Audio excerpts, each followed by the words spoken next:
So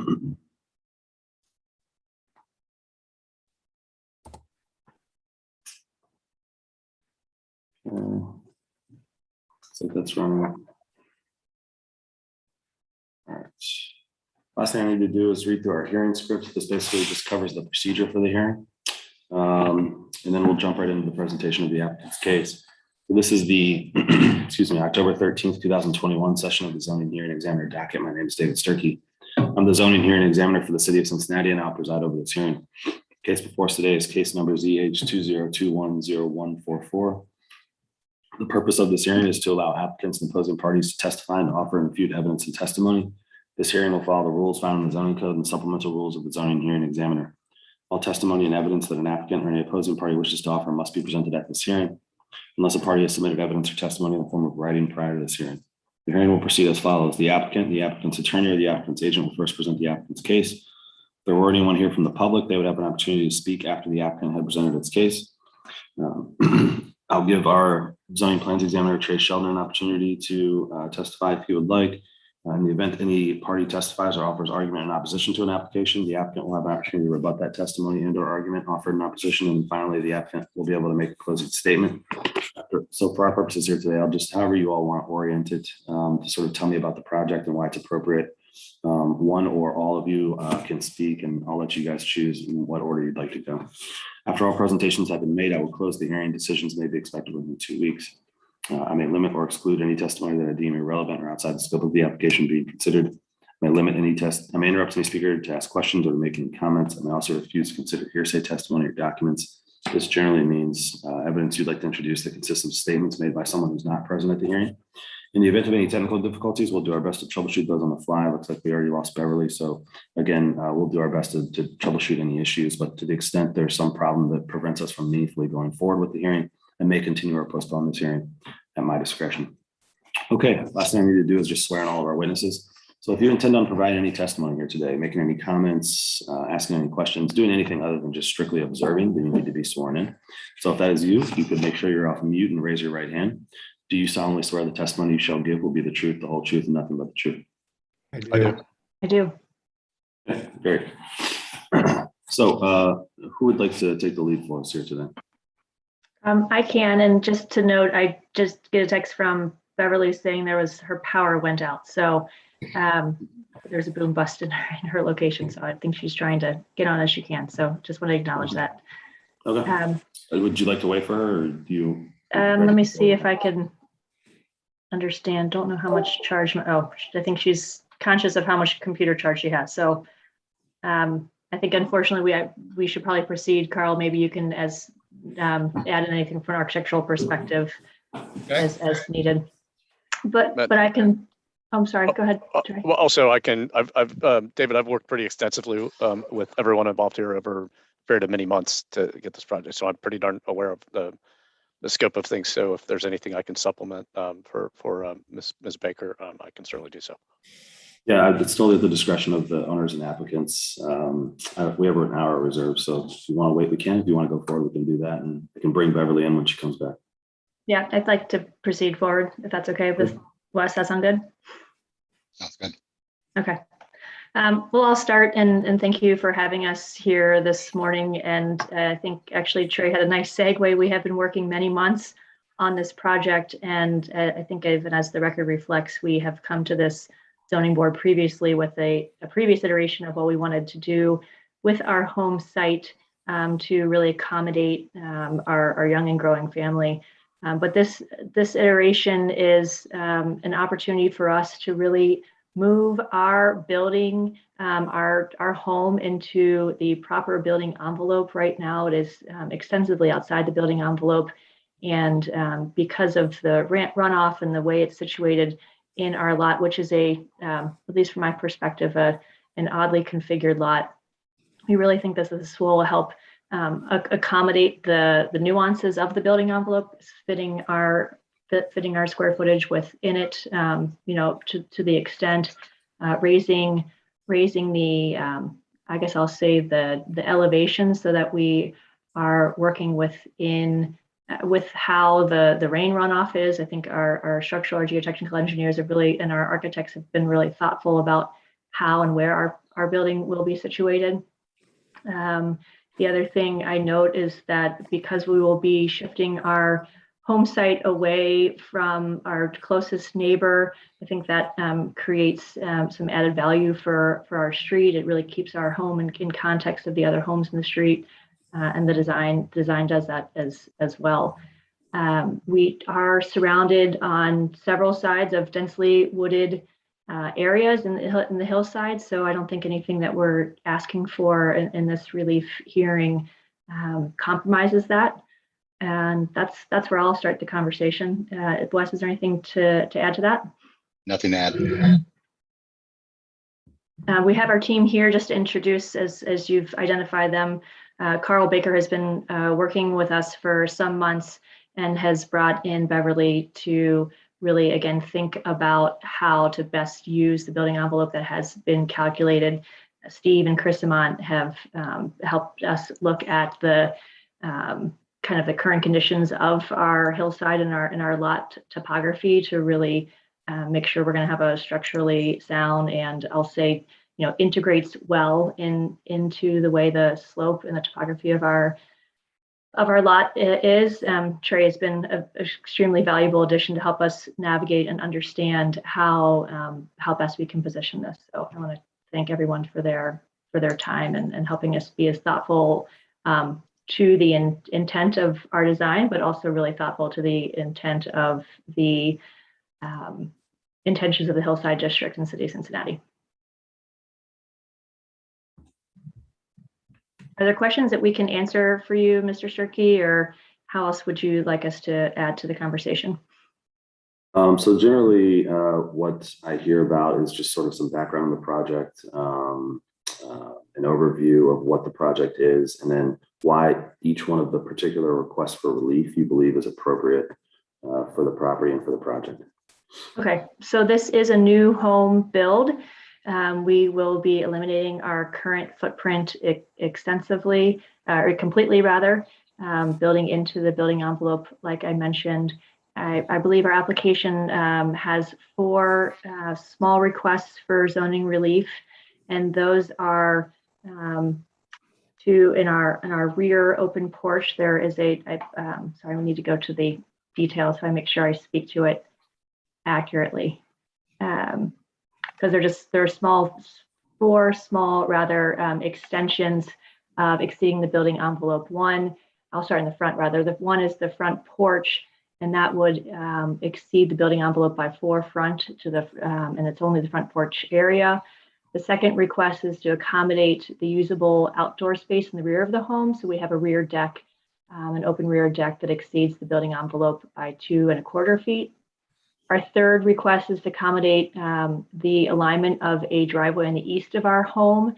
And so the corner of our home extends it just by 1.9 feet outside the building envelope.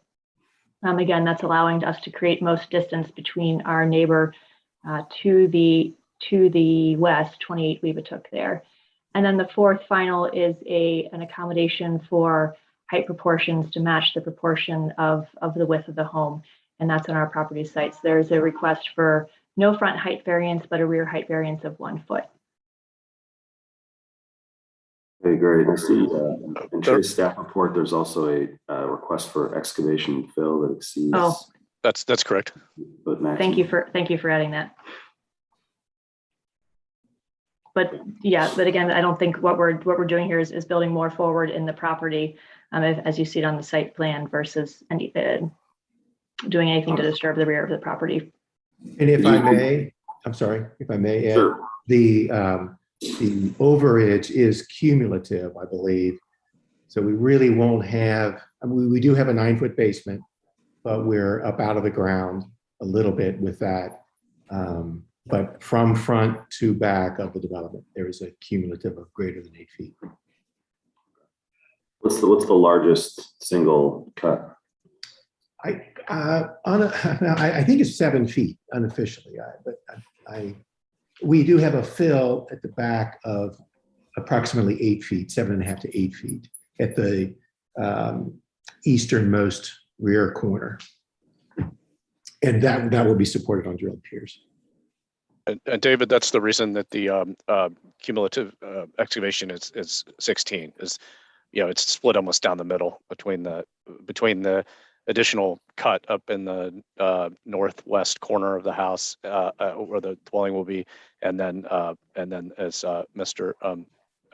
Alexander pointed out, to the remainder has to do with fill along the front. So Okay. Great. Anything else from the owners or Mr. Alexander or Mr. Baker? We do have planned soil borings that I believe are scheduled to take place tomorrow at the direction of the geotechnical consultant, Hammond Engineering. I walked the site with Chris and very familiar with the site conditions. And we have discussed with the architect and builder as well the need and the expectation for drilled piers supporting the foundations on the low side, I'll call it. And there's an extension of an existing pier wall at the rearmost portion of the development that will certainly be on piers.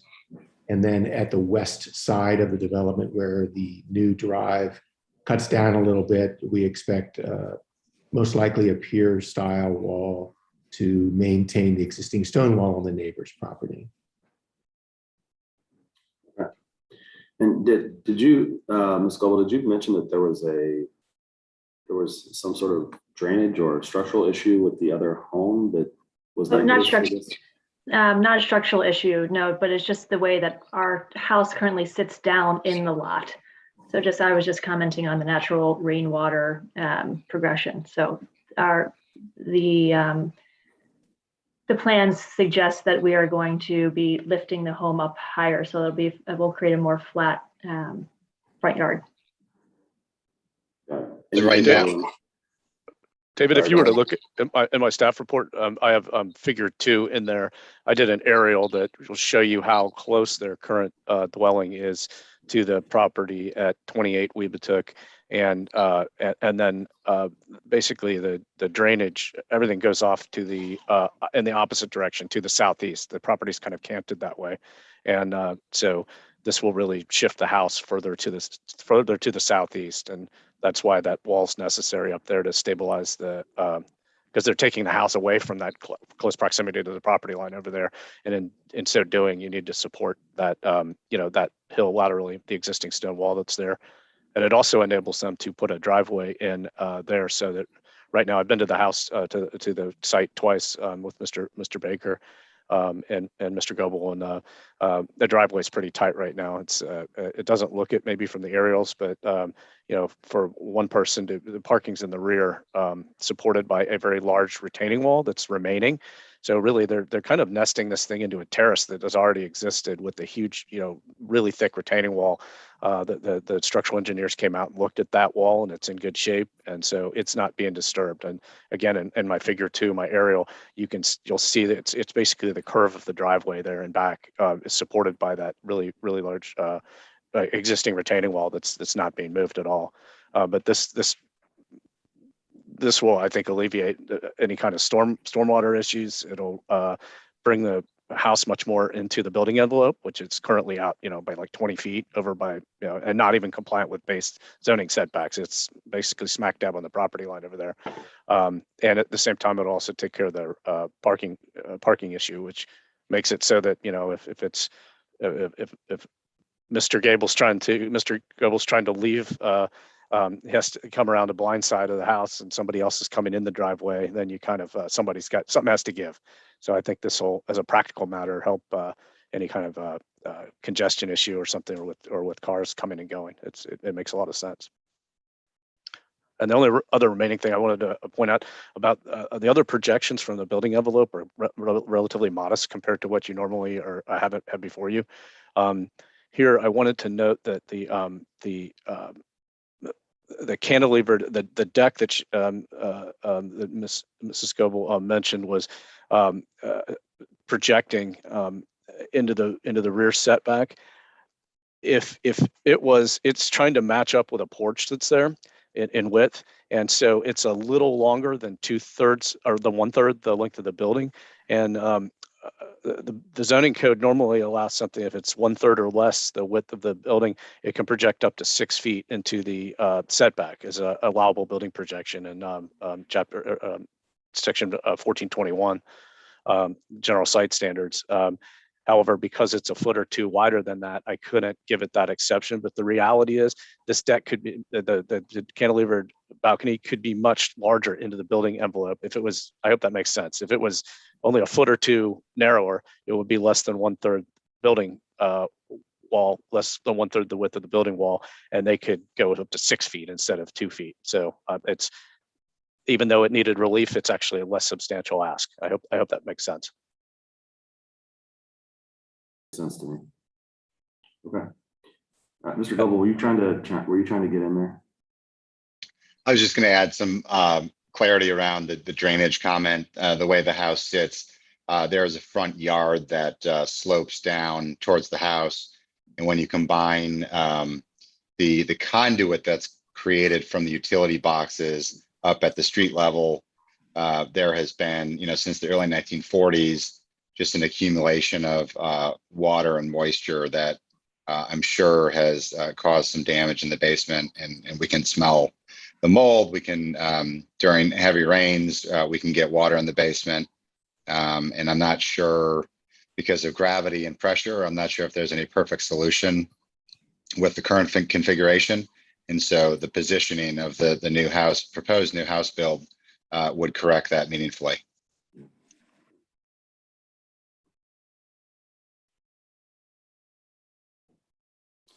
All right. I don't think I have any other questions. Anything else in closing or otherwise from anyone on our applicant side here?